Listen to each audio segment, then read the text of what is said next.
Tapi setengah tahun setelah balikan dengan Shen Buyu, aku bosan. Penampilannya tidak lagi menarik bagiku.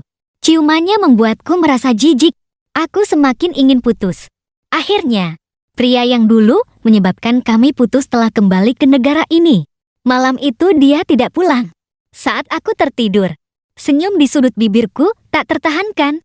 Setelah kami balikan, Shen Buyu setiap hari harus melintasi separuh kota untuk menjemputku pulang kerja.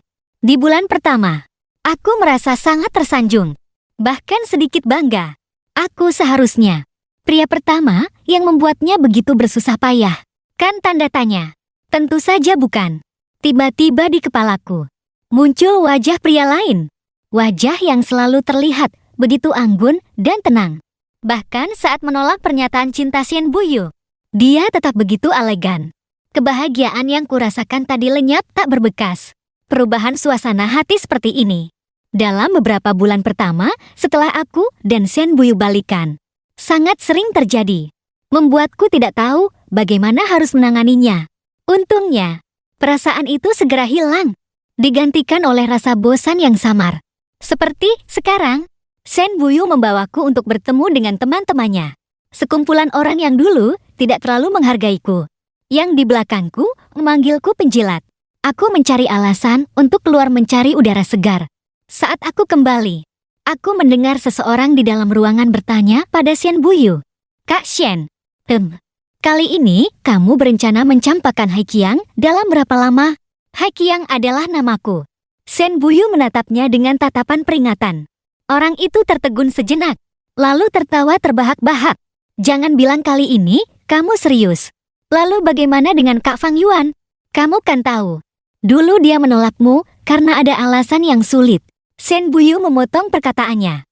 Dia mengangkat gelas anggurnya dan menenggaknya habis. Anggur mengalir melewati garis rahangnya yang jelas, memotori gaun mahalnya. Sejak lulus dan mewarisi bisnis keluarga menjadi presidir Shen, dia jarang minum seperti ini. Dalam perjalanan pulang, di kursi belakang Maybach, Shen Buyu bersandar lembut padaku. Sepertinya sedikit mabuk. Padahal saat kuliah dulu, dia sering minum-minum dan balapan liar. Bagaimana mungkin dia mabuk hanya karena segelas anggur merah itu? Bau alkohol yang menyengat di dekat telingaku terasa tidak enak. Dia tiba-tiba berkata, Haiqiang, pindahlah dan tinggallah bersamaku. Aku tanpa sadar pura-pura tidak mendengar dengan jelas. Shen Buyu tertawa kecil. Sepertinya mengira aku terlalu terkejut. Terkejut hingga terpaku. Bagaimanapun, saat kami belum lulus, aku selalu membayangkan kehidupan kami tinggal bersama di masa depan. Aku bilang aku ingin memelihara seekor anjing dan seekor kucing. Nanti, aku akan menjadi ayah dari anjing kecil dan kucing kecil. Dan Shen Buyu adalah ibunya. Saat itu, Shen Buyu malas menanggapi perkataanku. Tapi sekarang, dia memainkan tanganku, tersenyum, dan mengatakannya sekali lagi. Maksudku, ayo kita tinggal bersama. Pemandangan di kedua sisi jembatan layang terus bergerak mundur. Beberapa detik kemudian, Shen Buyu yang belum mendapat jawaban menatapku dengan sedikit kebingungan. Aku bertatapan dengannya. Dengan sopan berkata, akhir-akhir ini, pekerjaanku terlalu sibuk. Rumahmu terlalu jauh dari kantorku. Nanti kita bicarakan lagi setelah beberapa waktu. Terlihat jelas keterkejutan di mata Shen Buyu. Juga terselip sedikit rasa sakit. Sesaat kemudian, dia mengangguk dan berkata, baiklah, kalau begitu, pindahlah setelah kamu tidak sibuk lagi. Malam hari sebelum tidur, Shen Buyu seperti biasa menelponku. Meskipun kami baru saja bertemu hari ini, aku menatap ponselku yang berdering selama beberapa saat. Lalu memejamkan mata dan tertidur lelap. Nada dering ponsel terus berbunyi tanpa henti. Sebaiknya berhenti di sini. Apa maksudnya? Biarkan semua orang hanya setengah langkah lagi menjadi puisi. Mungkin karena aku tidur terlalu awal. Aku terbangun sekitar jam 5 atau 6 pagi. Aku memeriksa ponselku. Shen Buyu menelponku 3 kali. Setelah tidak mendapat jawaban, dia mengirim pesan sendiri. Sudah tidur? Selamat malam. Aku membalasnya dengan ala kadarnya. Lalu segera keluar dari antarmuka percakapan. Berharap dia tidak membalas pesanku. Tapi takdir berkata lain. Pada jam segini, Shen Buyu membalasnya dalam sekejap. Mau sarapan apa? Kenapa? Kenapa dia harus mengirim kalimat tanya seperti ini? Kalimat tanya yang membuat orang merasa tidak enak jika tidak membalasnya. Aku mengetik 2 kata. Terserah. Balasan Shen Buyu masih sangat cepat. Baiklah. Hari ini kamu libur. Mau pergi jalan-jalan? Kamu pernah memposting video berkemah di gunung. Di sekitar sini. Aku sudah membeli peralatan berkemah. Kita pergi bersama. Ya, tanda tanya. Dulu, orang yang selalu bersemangat, merencanakan berbagai kencan adalah aku. Shen Buyu hanya akan dengan lesu mencari alasan untuk mengelak. Aku mengajaknya menonton film. Dia bilang akhir-akhir ini tidak ada film yang menarik. Aku bilang mari kita membuat kerajinan tangan bersama. Dia bilang, menurutmu, apa aku terlihat seperti orang yang bisa melakukannya? Tapi kemudian, aku bertemu dengannya dan Fang Yuan di sebuah kedai teh susu. Saat itu, aku baru mengerti. Ketika kamu ingin bersama seseorang, kamu rela melakukan apa saja untuknya. Memikirkan hal ini sejenak, aku kehilangan minat untuk pergi keluar dengan Shen Buyu. Meskipun itu adalah berkemah yang sudah lama aku inginkan, tetapi belum pernah terwujud. Aku berkata, hari ini aku sedikit lelah. Lain kali saja. Shen Buyu tidak berkata apa-apa. Setengah jam kemudian, dia muncul di depan pintu rumahku membawa sarapan. Terlihat lelah karena perjalanan, tetapi tetap anggun dan cantik. Dia meletakkan sarapan di atas meja, lalu membungkuk dan memberiku ciuman selamat pagi. Aku sejenak tidak sadar, dan juga tidak mendorongnya. Dia menyunggingkan senyum di sudut bibirnya. Sepertinya suasana hatinya sedang baik. Kita bisa menonton film di rumah seharian ini. Sambil berkata, dia mengedipkan mata padaku. Dengan sedikit kemesraan yang nakal. Aku tiba-tiba merasa sedikit mual. Sejujurnya, aku pernah tergila-gila pada tubuh Shen Buyu. Bagaimanapun, lekuk tubuhnya indah. Dan tekniknya juga sangat bagus. Bahkan bisa dibilang aku menyukainya secara fisik.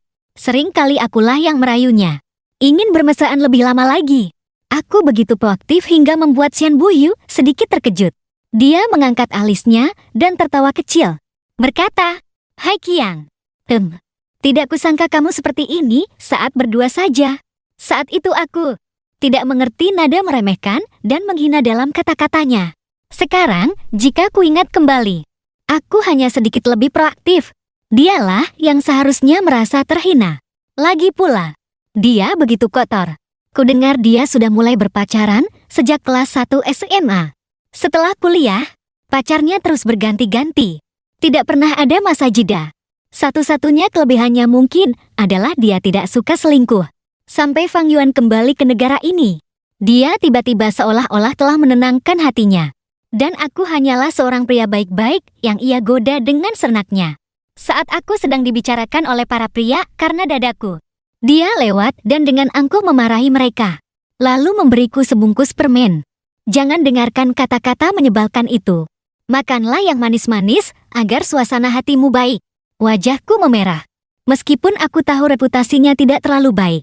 Dia benar-benar cantik. Aku tanpa sadar mulai memimpikan mimpi indah tentang seorang playboy yang bertobat. Setelah dia kehujanan semalaman karena ditolak oleh Fang Yuan, aku menganggap diriku sebagai penyelamat. Ingin menjadi pelabuhan tempatnya berlindung. Aku berkata padanya, Shen Buyu, aku tidak akan pernah menolakmu. Maukah kamu mempertimbangkanku? Sekarang jika kupikirkan, sungguh naif dan konyol. Tiba-tiba terasa sedikit pahit. Mungkin karena aku pernah benar-benar menyukainya. Begitu suka hingga setelah dicampakkan pun, aku masih memohon untuk balikan. Luka yang hampir sembuh setelah pergi dengan penuh luka. Namun setelah pihak lain hanya melambaikan tangan dengan ringan, aku dengan tidak sabar kembali untuk balikan dengannya.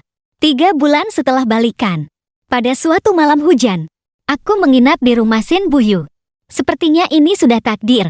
Seolah-olah Tuhan mengasihaniku yang dipermainkan seperti monyet. Aku terbangun di tengah malam. Mendengar Shen Buyu sedang menelpon di balkon, seseorang bertanya padanya mengapa dia balikan denganku. Alasan dia mencampakkanku adalah karena dia bosan denganku.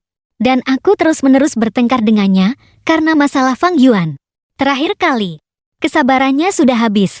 Dia dengan tidak sabar berkata padaku, "Hai Qiang, apa hakmu untuk membandingkan dirimu dengan Fang Yuan?" Itulah kalimat terakhir yang dia katakan padaku. Sebelum kami putus saat itu, setelah balikan, aku terus berusaha melupakan kalimat itu.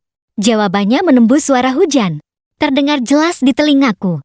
Dia berkata, "Hari itu, Fang Yuan pergi ke luar negeri lagi." Aku terlalu mabuk. Dan aku juga tidak menyangka Hai Qiang akan begitu mudah setuju untuk balikan. Semua suka dan duka selama 3 bulan ini. Semua rasa puas diri dan kekhawatiran yang tidak perlu. Sepertinya pada saat ini, semuanya menjadi lelucon. Rasa sukaku pada Shen Buyu tiba-tiba pada saat ini surut seperti air pasang. Aku tidak lagi ingin bersamanya setiap saat.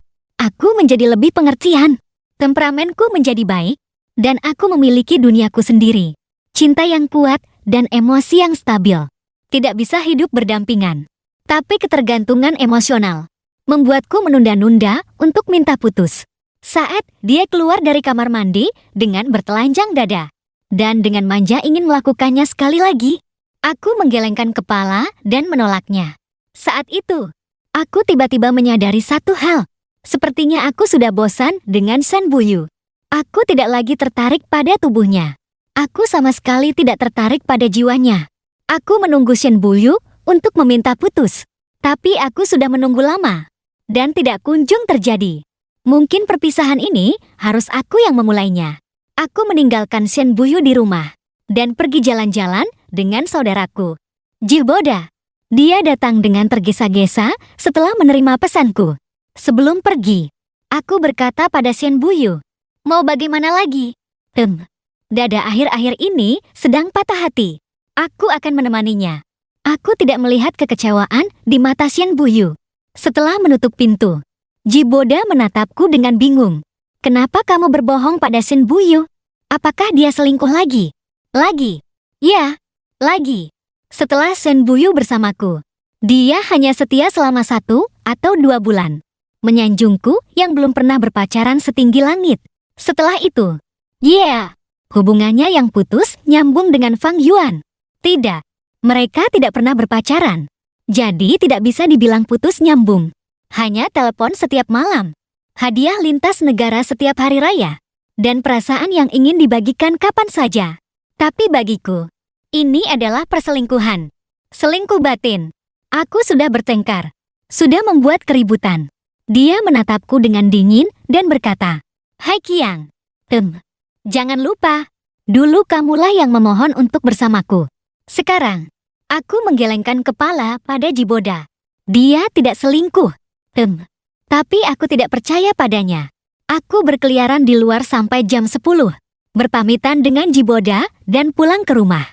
Begitu sampai di rumah, Shen Buyu memberiku kejutan. Dia belum pergi. Tidak hanya belum pergi, dia juga membawa sebuah koper. Kejutan? Dia memelukku dengan nada suara yang ringan. "Karena kamu bilang tempat tinggalku jauh dari tempat kerjamu. Kalau begitu aku yang pindah ke sini." Aku tidak takut jauh. Aku terpaku di tempat. Dalam hati diam, dia menjadwalkan perpisahan. Sejak memutuskan untuk putus, aku berulang kali tidak bisa tidur. Dia memelukku saat tidur. Terasa panas dan menyebalkan. Bagaimana aku harus mengatakannya? Sejak kecil aku selalu menjadi orang yang baik. Tidak pernah melakukan hal seperti ini. Sekarang setiap malam setelah pulang kerja, aku harus kembali ke rumah bersama Shen Buyu. Dia, seorang generasi kedua orang kaya yang tidak bisa memasak, juga mulai belajar memasak. Rasanya tidak enak. Lebih baik pesan antar. Setelah makan, dia memelukku sambil menonton TV. Dan saat menonton, dia ingin berciuman denganku. Aku sudah menolaknya 2 kali dengan berbagai alasan. Tapi aku juga takut melakukannya terlalu jelas. Waktu lembarku semakin lama. Waktu di toilet juga semakin lama. Aku seperti pria paruh baya yang tidak ingin menghadapi istrinya. Kalau saja ada anak, pasti lebih baik. Sungguh pemikiran yang mengerikan. Aku menggelengkan kepala, membuang pikiran itu. Aku seperti biasa mengirim pesan kepada Shen Buyu. "Malam ini lembur. Tidak perlu menungguku makan." Tapi kali ini, Shen Buyu tidak langsung membalas. Aku baru menyadari hal ini 3 jam kemudian. Sudah 3 jam. Shen Buyu masih belum membalas pesanku. Tentu saja aku tidak berinisiatif bertanya, apakah dia sudah menerimanya. Aku hanya pulang sendirian. Rumah terasa kosong. Tidak ada orang. Bagus sekali. Hanya saja sandal wanita di depan pintu agak memakan tempat. Gelas sikat gigi di meja rias agak mengganggu pemandangan. Handuk merah muda di gantungan baju agak mengganggu. Malam semakin larut, aku berbaring dengan gembira. Berguling-guling 2 kali di tengah tempat tidurku yang lebarnya 2 meter. Saat aku sedang bermain ponsel, aku menerima telepon dari Jiboda. Begitu membuka mulut, dia langsung mengumpat. Mengumpat Shen Buyu dan teman-teman brengseknya. Hari ini Fang Yuan pulang. Mereka memposting di Moments. Pasti memblokirmu. Sambil berkata, dia mengirimiku sebuah video. Latar belakang video itu adalah bandara. Fang Yuan keluar dari jalur VIP. Lalu, Shen Buyu menghampirinya. Keduanya berpelukan setelah lama tidak bertemu. Ini adalah pelukan sambutan yang normal. Tapi yang tidak normal adalah mereka berpelukan sangat lama. Tangan kekar Fang Yuan memegang punggung Shen Buyu. Shen Buyu seolah ingin menekan Fang Yuan ke dalam tubuhnya. Omelan Jiboda terdengar. Kenapa mereka tidak langsung melakukannya di tempat saja? Padahal aku kira dia sudah berubah menjadi lebih baik. Terakhir kali kamu bilang padaku, aku masih tidak percaya. Kupikir dia sekarang begitu baik padamu. Tidak akan melakukan kesalahan lagi. Ya, bagaimana anjing bisa berhenti makan kotoran? Teman Shen Buyu itu memposting banyak di Moments. Ada juga di pesta penyambutan. Shen Buyu duduk di samping Fang Yuan. Semua orang menyuruh Fang Yuan minum. Tapi akhirnya Shen Buyu yang meminumnya sebagai pengganti. Mereka bersorak. Shen Buyu kasihan pada Fang Yuan. Tidak rela membiarkannya minum setetes pun. Fang Yuan buru-buru menyangkal. Jangan bicara sembarangan. Xiao Yu sekarang punya pacar. Dia hanya menganggapku sebagai kakak laki-laki yang dikenalnya sejak kecil. Kekecewaan melintas di mata Shen Buyu. Di bawah status video terbaru, muncul komentar dari Shen Buyu. Hapus. Aku buru-buru menyimpan video itu. Begitu saja. Tumpukan status itu dengan cepat menghilang. Jam 12.30. Telepon sebelum tidur dari Shen Buyu datang. Kali ini aku mengangkatnya. Dia sepertinya tidak menyangka aku masih bangun pada jam segini. Setelah telepon tersambung, dia terdiam selama 2 detik. Hai Qiang. Belum tidur? Apa kamu menungguku? Terdengar nada tawa dalam suaranya yang renyah. Aku menjawab tidak sesuai pertanyaan. Apa kamu minum alkohol? Dia berkata, ketahuan olehmu ya? Ada sebuah pertemuan. Aku tahu kamu tidak suka. Jadi aku tidak mengajakmu.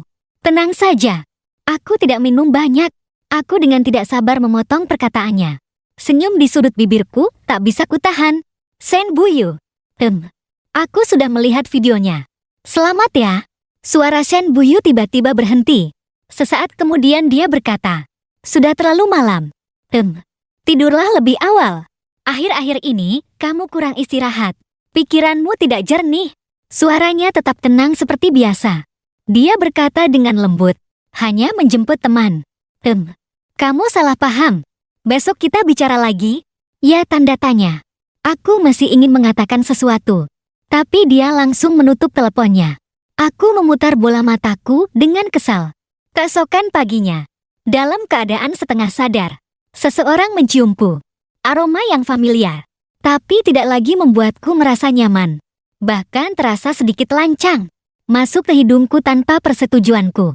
Suara Shen Buyu terdengar serak. Aku bisa menjelaskan kejadian semalam. Durasi video itu sengaja diperpanjang. Mengenai aku membantunya minum, itu karena dia sedang dalam proses perceraian.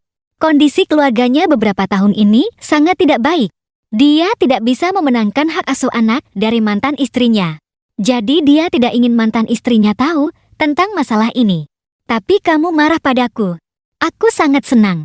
Kamu sudah lama tidak bertengkar denganku. Tiba-tiba aku sadar. Kukira ini mimpi buruk. Ternyata kenyataan. Lengan Shen Buyu melingkar di pinggangku. Seluruh tubuhnya memelukku. Kepalanya terbenam di punggungku. Bernapas dengan ringan. Aku mengumpat dalam hati. Teman Shen Buyu menelpon untuk meminta maaf padaku. dan juga mengirimiku video aslinya. Di bandara, mereka sebenarnya hanya berpelukan selama 3 detik. Dan Fang Yuan tidak hanya berpelukan dengan Shan Buyu. Dia hampir berpelukan dengan semua orang di pesta penyambutan.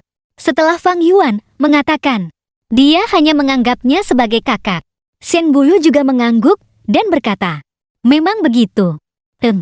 Aku sangat mencintai Hakiang. Kalau kalian bicara sembarangan lagi, kita tidak usah berteman lagi.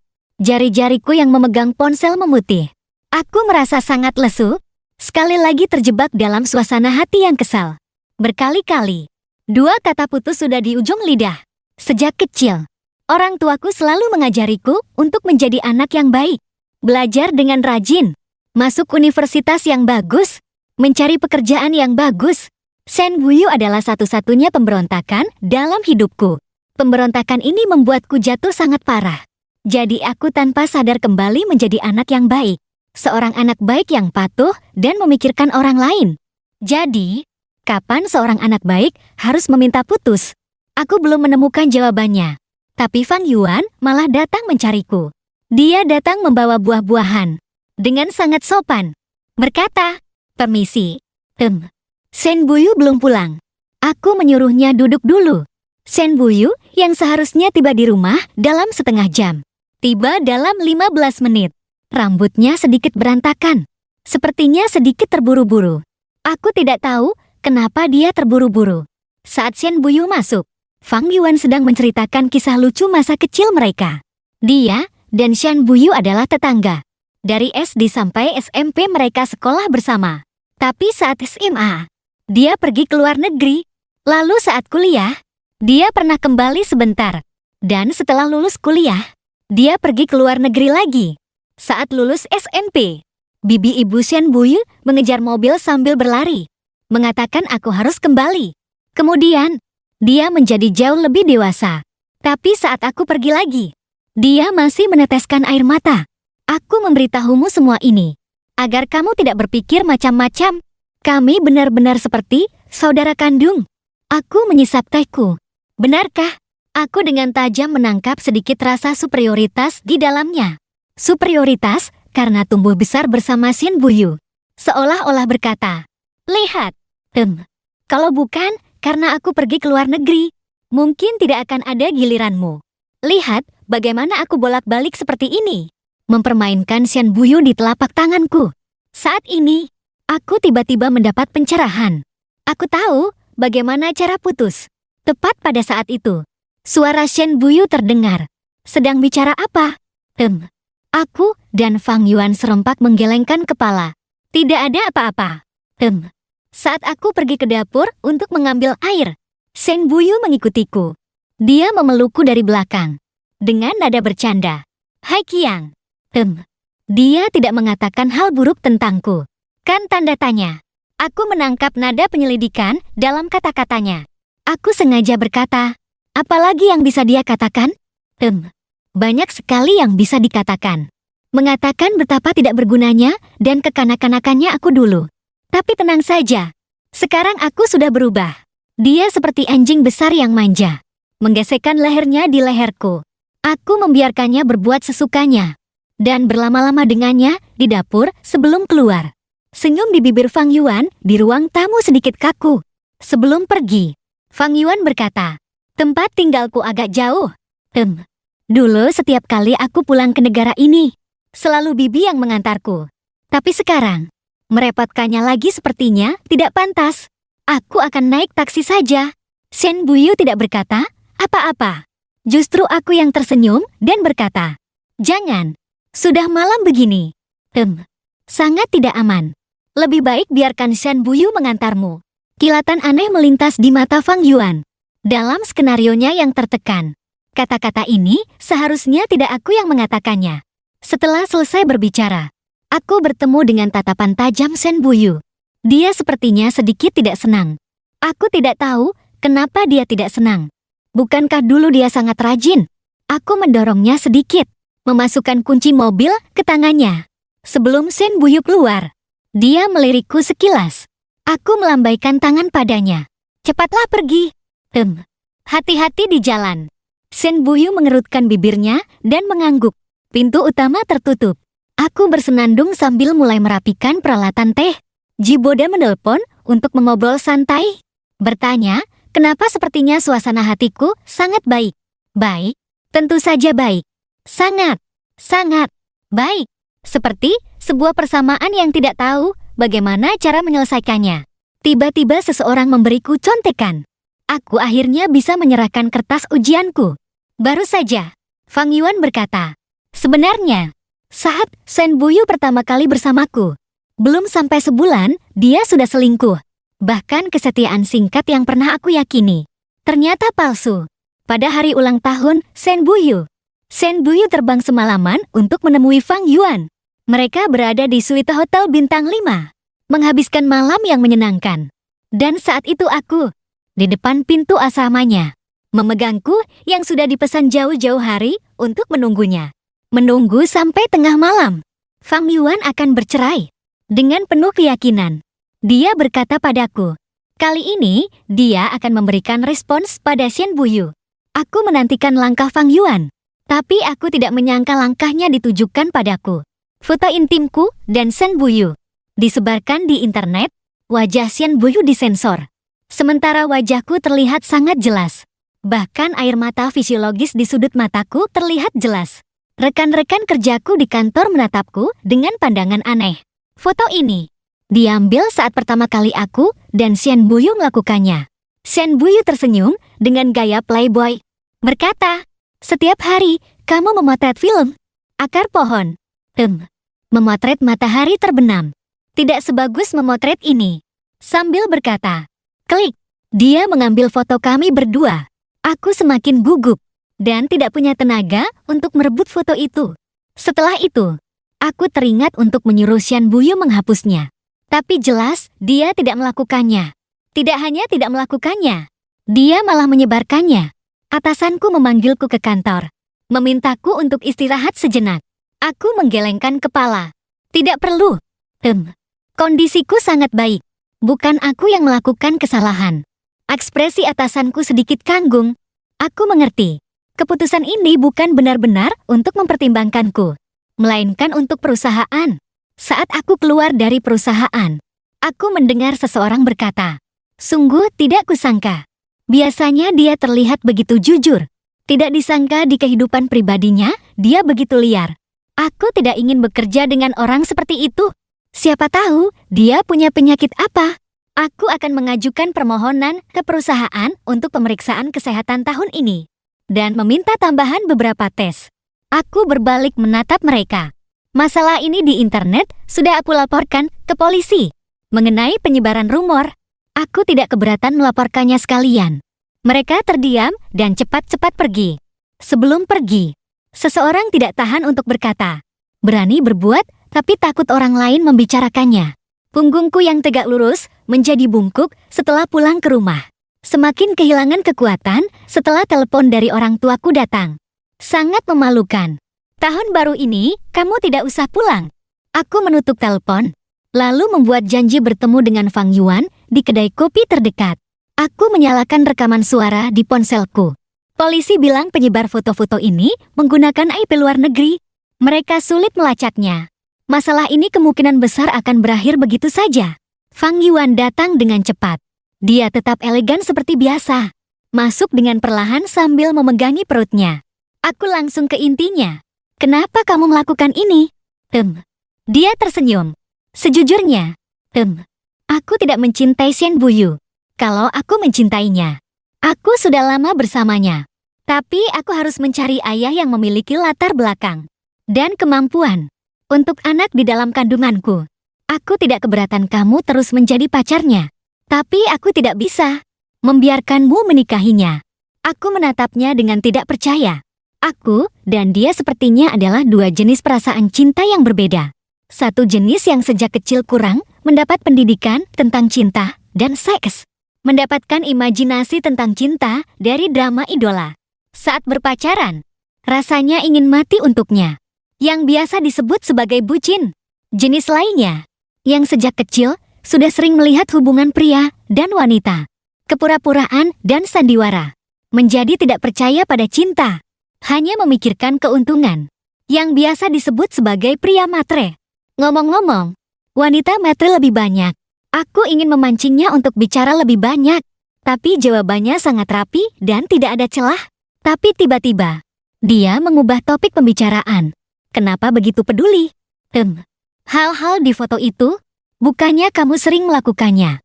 Ahyu, panggilan akrab untuk Shen Buyu, bilang padaku. Kamu di atas ranjang dan di kehidupan sehari-hari sangat berbeda. Seperti sudah dibayar saja.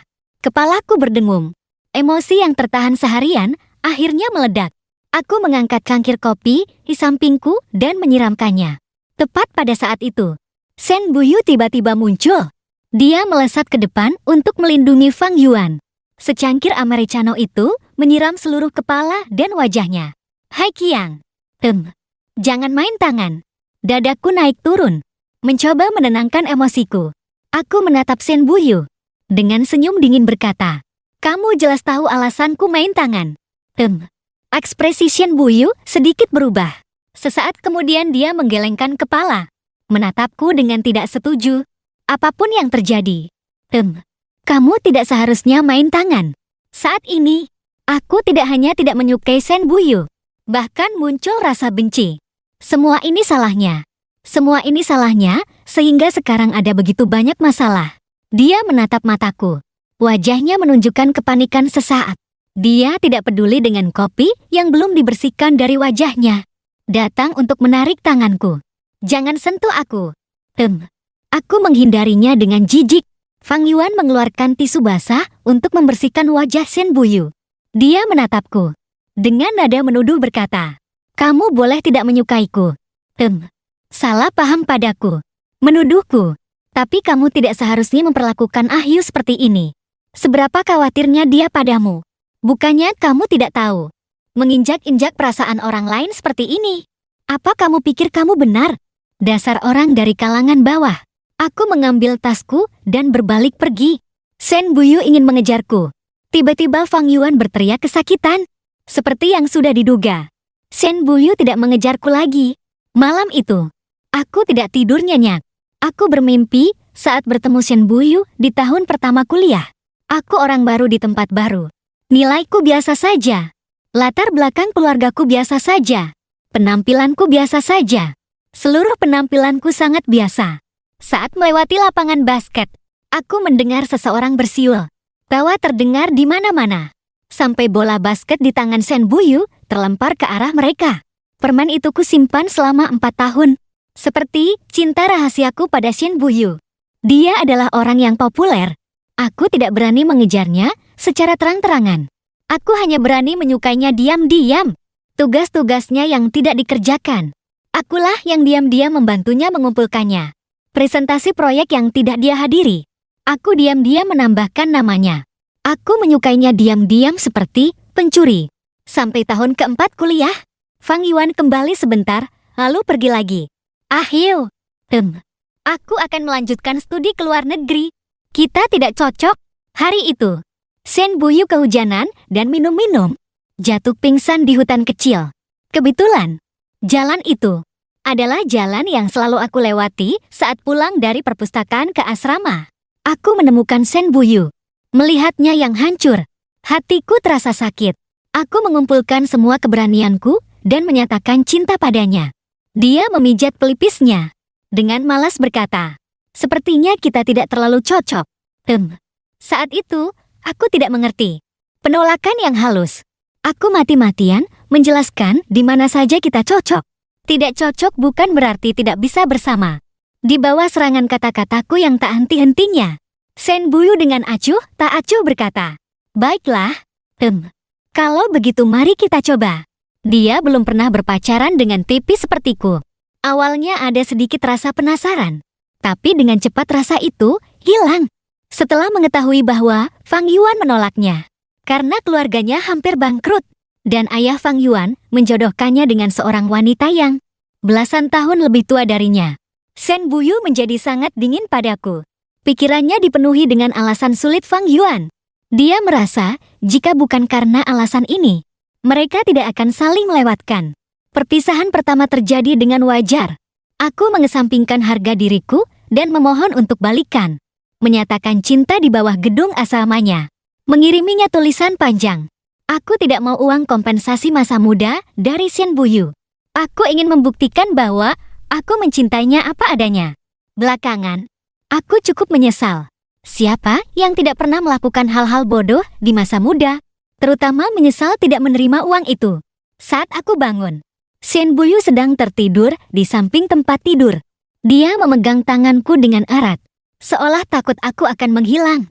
Aku menggerakkan jariku sedikit. Dia langsung membuka matanya. Dia berkata dengan suara serak, "Hai Qiang. Kamu sudah bangun. Tidak apa-apa. Semua yang di internet sudah aku minta orang untuk menurunkannya. Di kantormu, aku juga sudah meminta orang untuk berbicara." Aku berkata dengan datar, "Itu memang seharusnya kamu lakukan." Dia buru-buru berkata, "Benar. Semua ini salahku. Aku sudah memesan hotel di Maladewa. Bagaimana kalau kita pergi menenangkan diri? Aku juga sudah membeli beberapa jam tangan. Nanti akan diantar. Tidak tahu apa kamu suka atau tidak." Aku memotong perkataannya. "Jadi, apa kamu sudah menemukan siapa pelakunya?" Ekspresi Shen Buyu membeku. Dia berkata, "Itu temanku." Kamu pernah bertemu dengannya?" Dia mengambil ponselku. Aku tidak percaya. "Teman yang mana? Apa kamu sudah melapor ke polisi?" Shen Buyu tampak tertekan. "Tenang saja. Aku tidak akan memaafkan wanita jahat itu." Aku menatapnya lurus-lurus. Menatap sampai suaranya semakin pelan. Setelah beberapa lama, aku berkata, "Itu Fang Yuan." Kan tanda tanya. Shen Buyu tanpa sadar membantah. "Bukan? Wanita jahat itu sudah lama sangat menyukai Fang Yuan. Dia tidak terima aku bersamamu. Jadi dia melakukan ini. Semua ini idenya sendiri." "Cukup." Suara Shen Buyu terhenti. "Pokoknya, masalahnya sudah berlalu. Hai Qiang, pada dasarnya ini adalah kelalaianku. Kamu mau menghukumku bagaimanapun, boleh. Kita putus saja." Aku menatapnya dengan tenang. Shen Buyu tertegun. Sepertinya tidak mendengar dengan jelas. Aku mengulanginya sekali lagi. Aku bilang, "Kita putus saja." Sekali sudah diucapkan.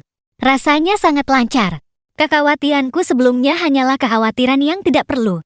Beberapa detik kemudian, dia baru menarik sudut bibirnya. "Kita sudah susah payah kembali bersama. Tidak perlu karena hal-hal yang tidak penting itu merusak hubungan kita." Aku menatap Shen Buyu, mengerutkan kening. "Kita juga tidak punya banyak perasaan. Kan tanda tanya. Kalau dihitung-hitung, kita baru berpacaran setahun. Setengah tahun pertama adalah aku yang mengejarnya mati-matian dan bertepuk sebelah tangan. Setengah tahun kedua adalah aku yang pikirannya kacau dan terus menahan diri." Kepanikan melintas di mata Shen Buyu. Dia berkata dengan sedikit bingung, "Bagaimana bisa tidak banyak perasaan? Jangan bicara dalam keadaan emosi. Nanti seperti yang terakhir kali." "Ya, perpisahan terakhir kali hampir membunuhku. Aku magang dengan Linglung selama beberapa hari tidak masuk. Berat badanku juga turun 5 kilogram. Tapi Shen Buyu berkata, "Pokoknya, kamu tidak boleh minta putus." Aku sedikit bingung. Kenapa aku tidak boleh minta putus? Fang Yuan saja bisa menolak pernyataan cintamu. Kenapa aku tidak boleh minta putus? Apa aku hanya pantas mendapatkan apa yang tidak dia inginkan? Dia saja tidak mau. Kenapa aku harus mau? Aku bukan tempat sampah. Aku membuang barang-barang Shen Buyu keluar, mengganti kunci pintu. Malamnya, aku melihat Shen Buyu bersandar di depan pintuku, merokok untuk waktu yang lama, lalu pergi dengan menyeret kopernya. Tapi keesokan paginya, aku mendengar suara berisik dari luar rumah. Penyewa di seberang pintu telah pindah. Shen Buyu pindah ke sana. Aku sedikit terkejut. Kata-kata yang kuucapkan saat minta putus hampir seperti menginjak-injak harga dirinya di tanah. Shen Buyu yang begitu sombong pasti tidak akan mengejarku mati-matian. Tapi aku tidak menyangka dia akan tinggal di seberang. Setiap pagi, ada sarapan di depan pintu rumahku. Hadiah-hadiah mewah sering muncul. Jika aku mengembalikannya, dia akan membuangnya ke tempat sampah. Aku tidak tega melihat pemborosan seperti itu. Aku berpikir sejenak, lalu menerimanya. kemudian menjualnya. Uang hasil penjualan atas nama Shen Buyu, aku sumbangkan ke daerah pegunungan yang miskin. Awalnya, Shen Buyu mengira aku menerimanya dan sangat senang. Belakangan dia menyadari aku tidak pernah memakainya. Yang terpenting, dia juga menerima banyak surat terima kasih. Tapi dia tetap melakukannya dengan senang hati. Seringkali dia memesan teh sore untuk seluruh kantorku. Aku tidak tahan lagi dan melemparkan buket bunga ke wajahnya. Shen Buyu, kita sudah putus. Dia berkata dengan nada lembut. Jangan bicara dalam keadaan emosi. Kita hanya mengalami sedikit kesalahpahaman. Tenang saja, aku tidak akan mengecewakanmu lagi. Kemampuannya membujuk memang sangat hebat. Dia bahkan menyuap Jiboda dengan uang. Sampai-sampai Jiboda tidak tahan untuk berkata, "Hai Qiang, menurutku sebaiknya kamu balikan saja dengannya. Sekarang, di mana lagi bisa menemukan orang kaya dan cantik seperti dia? Kaya, tampan, dan setia itu adalah segitiga yang mustahil. Kalau benar-benar tidak bisa. Setelah menikah, pakai saja uangnya untuk mencari model wanita muda." Sambil berkata, dia bahkan memberikan uang yang didapatnya dari Shen Buyu. Setengahnya untukku. Membungkam dua kata putus hubungan di mulutku. Aku dengan lelah mengusirnya. Sebulan kemudian, aku membuat janji temu beberapa hari ke depan. Mengatur waktu perjalanan yang berbeda. Takut ketahuan oleh Shen Buyu. Aku mengintip diam-diam melalui lubang intip. Melihat Fang Yuan datang lagi mencari Shen Buyu. Shen Buyu membuka pintu, tapi tidak membiarkannya masuk. Saat dia pergi, wajahnya pucat. Saat aku turun untuk membuang sampah, dia masih mondar-mandir di bawah. Aku berjalan melewatinya tanpa menoleh. Namun tatapannya menatap wajahku dengan saksama selama beberapa saat. Lalu jatuh ke perutku yang rata. Entah kenapa, aku merasa sangat tidak nyaman. Aku berbalik dan pergi. Setelah naik ke atas, aku menelepon petugas keamanan. Mengatakan ada orang yang mencurigakan di bawah. Fang Yuan tidak muncul lagi. Akhirnya tiba waktunya aku pergi ke rumah sakit. Aku tiba-tiba menerima telepon dari rumah sakit. Mengatakan bahwa dokter spesialis yang aku ajak janji temu tiba-tiba ada urusan. Dan janjiku dipindahkan keesokan paginya. Keesokan paginya, langit belum sepenuhnya terang. Aku keluar diam-diam. Di luar sangat sepi. Baru saja sampai di gerbang kompleks. Tiba-tiba sebuah mobil melaju kencang ke arahku. Aku jatuh ke tanah. Mobil hitam itu dengan cepat pergi. Cairan hangat membasahi celanaku. Kesadaranku perlahan-lahan memudar. Aku sangat takut mati. Aku tidak mau mati. Hidupku baru saja dimulai. Aku baru saja mulai menghasilkan uang sendiri.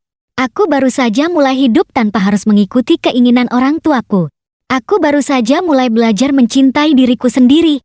Aku memaksakan diri untuk menelepon Shen Buyu. Dia yang terdekat denganku. Bisa paling cepat mengantarku ke rumah sakit. Tapi tidak ada yang menjawab. Aku segera menelepon 120. Saat selesai menyebutkan alamat, aku benar-benar kehilangan kesadaran. Di kamar VIP, aku membuka mata. Aku melihat Shen Buyu yang tampak glamor. Sama sekali tidak cantik lagi. Aku semakin muak padanya. Dia melihatku membuka mata. Matanya berbinar karena terkejut. Dengan tergesa-gesa dia berteriak, "Dokter, dokter." Aku melihatnya sibuk ke sana kemari, tidak menghentikannya. Karena aku tahu semua ini salahnya. Dia harus bertanggung jawab untuk ini. 2 hari yang lalu, aku menerima SMS dari Fang Yuan. Hanya beberapa kata pendek.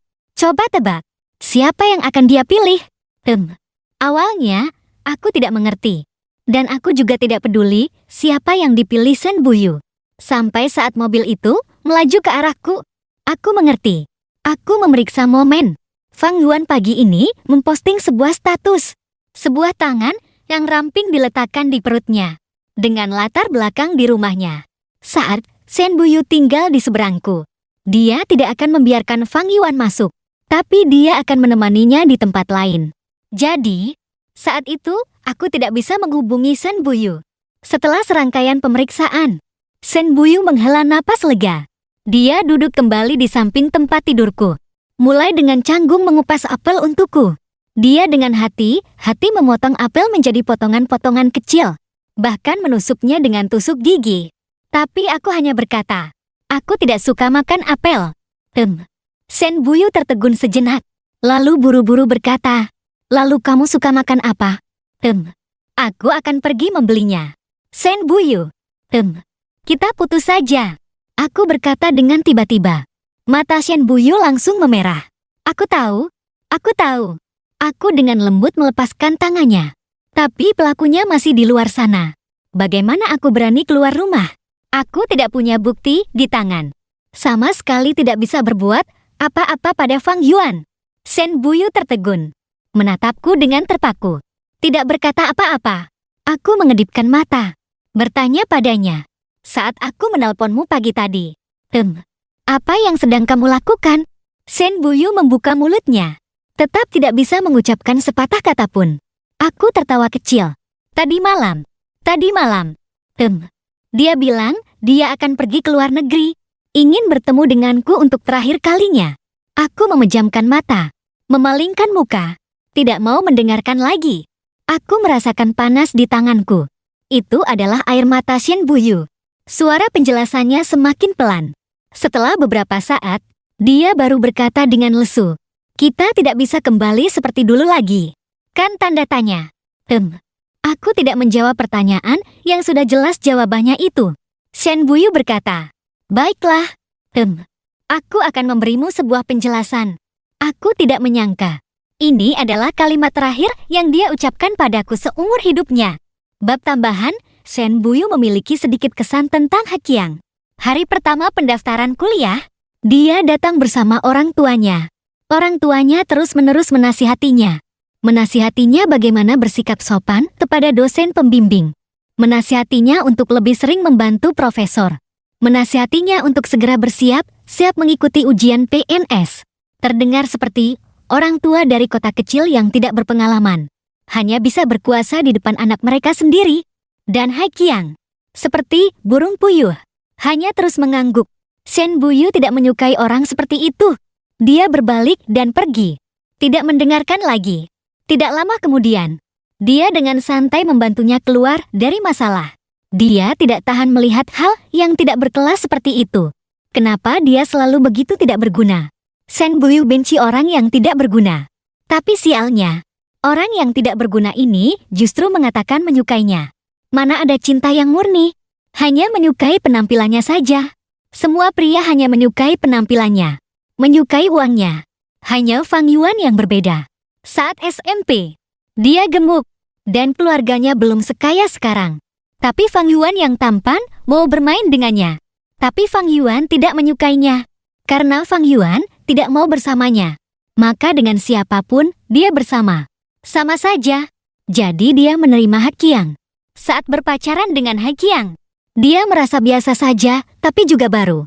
Jelas hal-hal yang sangat biasa. Tapi Heqiang sepertinya menikmatinya. Mereka pergi jalan-jalan. Heqiang akan membuat rencana jalan kaki terlebih dahulu. Jalan mana yang pemandangannya bagus? Jalan mana yang bisa melihat bunga sakura? Mereka pergi makan. Heqiang akan membaca ulasan satu persatu. Menemukan restoran yang murah dan enak. Mereka pergi mendaki gunung. Heqiang sudah menyiapkan makanan, powerbank, poster, semprotan pereda nyeri. Semua hal yang tidak terpikirkan olehnya. Saat melakukan hal-hal ini, dia selalu menatapnya dengan mata yang berbinar. Shen Buyu sempat merasa bersyukur. Bersyukur dia menerima pernyataan cinta Heqiang. Bersyukur tidak ada wanita lain yang menemukan kebaikan Heqiang. Tapi perasaan baru ini tidak bertahan lama. Terutama setelah Heqiang melihat percakapannya dengan Fang Yuan. Mereka bertengkar hebat. Tidak lama kemudian, tiba hari ulang tahunnya. Dia terbang ke luar negeri untuk bertemu Fang Yuan. Dia mengadakan pesta di luar negeri, minum sampai mabuk berat. Fang Yuan berkata, mungkin dia akan kembali ke negara untuk mengembangkan karirnya. Dia sangat senang. Tapi saat Fang Yuan hendak menciumnya, dia tanpa sadar mendorongnya. Ekspresi Fang Yuan terluka. Dia buru-buru menjelaskan bahwa dia belum putus. Tidak bisa membiarkannya tanpa status yang jelas. Dia menghormatinya. Jadi tidak bisa memperlakukannya seperti itu. Pasti ini alasannya. Dia meyakinkan dirinya sendiri. Lalu keesokan harinya terbang kembali dan meminta putus pada Heqiang. Itulah salah satu hal yang paling disesalinya seumur hidup. Tapi saat itu, dia sangat ingin bersama Fang Yuan. Harapan ini membutakan pikirannya. Dia merasa jengkel dengan He Qiang yang terus mengejarnya. Tapi saat temannya berkata, juga ingin mencoba He Qiang, dia meninjunya. Temannya marah padanya. Kamu sudah putus. Masih serakah. Apa kamu benar-benar menganggap dirimu seorang pahlawan cinta? Shen Buyu menggertakkan giginya dan berkata, baiklah. Cobalah. Lihat, apakah He Qiang menerimamu atau tidak? Tentu saja He Qiang tidak menerimanya. Shen Buyu merasa puas. Tidak lama kemudian, Fang Yuan benar-benar kembali. Dia sibuk mengejarnya. Benar-benar mengabaikan He Qiang. He Qiang juga entah kapan menghilang. Menjelang kelulusan, mungkin dia sudah kembali ke kampung halamannya. Shen Buyu tidak memikirkannya lagi. Fang Yuan tidak pernah menerima pernyataan cintanya. Dia sangat tertekan karena hal ini. Tidak lama kemudian, Fang Yuan pergi ke luar negeri lagi. Ahiu. Aku masih belum terbiasa dengan lingkungan di sini. Aku harus pergi. Belakangan dia baru tahu. Saat itu, keluarga Fang telah menjodohkannya dengan seorang wanita kaya. Begitulah, Shen Buyu tetap tidak bisa bersama Fang Yuan. Dia minum lagi, ngebut dan menabrak pagar pembatas. Sebelum pingsan, dia tiba-tiba teringat He Qiang. Dia menelponnya. Mereka balikan dengan begitu mudah. Tapi setelah balikan, sepertinya ada sesuatu yang berbeda. He Qiang tidak lagi terus-menerus mengiriminya pesan. Tidak lagi ingin menceritakan segalanya padanya. Bahkan tentang promosinya. Dia baru tahu sebulan kemudian. Itu pun karena kebetulan bertemu dengan Jiboda. Dia memberinya hadiah ucapan selamat. Shen Buyu tidak tahu kenapa bisa seperti ini. Dia merasa tidak seharusnya seperti ini. Meskipun dia balikan karena impulsif. Meskipun dia tidak punya rencana jangka panjang. Tapi dia merasa tidak seharusnya seperti ini. Belakangan dia baru mengerti. Cermin yang pecah tidak akan pernah bisa kembali utuh. Dia mengirim Fang Yuan ke luar negeri. Kepada mantan istri Fang Yuan yang berkuasa di luar negeri. Dan tidak begitu normal. Dia membocorkan keberadaannya. Di sini adalah masyarakat yang taat hukum. Di sana belum tentu. Bertahun-tahun kemudian, saat dia melakukan perjalanan bisnis ke luar negeri, dia bertemu dengan Fang Yuan yang duduk di kursi roda. Dia membuka banyak jalan untuk He Qiang, tapi tidak punya muka untuk muncul di hadapannya lagi. Saat muda, dia sudah memberikan semua pengecualiannya untuk Fang Yuan. Saat bertemu dengan orang yang benar-benar disukainya, dia tidak tahu harus berbuat apa. Saat He Qiang menyukainya, dia tidak merespons. Saat dia menyadari dia menyukai He Qiang sudah tidak menginginkannya lagi. Cinta mereka tidak muncul di waktu yang sama. Jadi hanya bisa dengan penyesalan saling melewatkan.